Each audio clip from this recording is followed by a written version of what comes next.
अस्सलाम वालेकुम। मेरा नाम मुदस्सिर इकबाल है और मैं एनेस्थीसिया टेक्नोलॉजिस्ट हूँ। लास्ट वीडियो में हमने डिस्कस किया था मलम पट्टी ग्रेडिंग को एयरवे असेसमेंट में। इस वीडियो में हम लेरिंगोस्कोपी जो है, डिफ़िकल्ट लेरिंगोस्कोपी की एक ग्रेडिंग है, कॉटमैन एंड लीहेंस ग्रेडिंग, उसको हम डिस्कस करेंगे।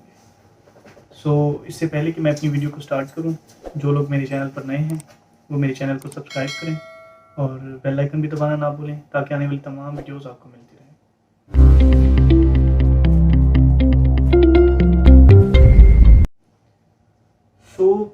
डिफ़िकल्ट लेरिंगोस्कोपी की कॉटमैन एंड लीहेंस ने एक ग्रेडिंग बनाई है जिसमें उन्होंने 4 कैटेगरीज रखी हैं। उसमें जो ग्रेड 1 है, जो जिसे हम इजी लेरिंगोस्कोपी कहते हैं, उसमें जो हमारा ग्लॉटिस है, ग्लॉटिस और हमारे जो वोकल कॉर्ड्स हैं वो फुली विजिबल होते हैं। यह है ग्रेड 1।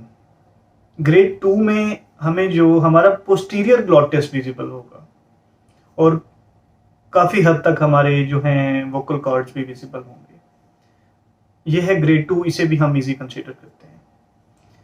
ग्रेड 3 जो है उसमें सिर्फ हमारा एपिग्लॉटिस विजिबल होगा, जबकि वोकल कॉर्ड्स स्लाइटली या बिल्कुल नजर नहीं आएंगे।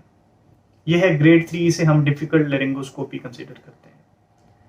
जबकि ग्रेड 4 जो है उसमें कोई भी रिकॉग्नाइजेबल स्ट्रक्चर हमें नजर नहीं आएगा, ना हमें एपिग्लॉटिस नजर आएगा, ना हमें ग्लॉटिस नजर आएगा, ना हमें वोकल कॉर्ड्स का पता चलेगा।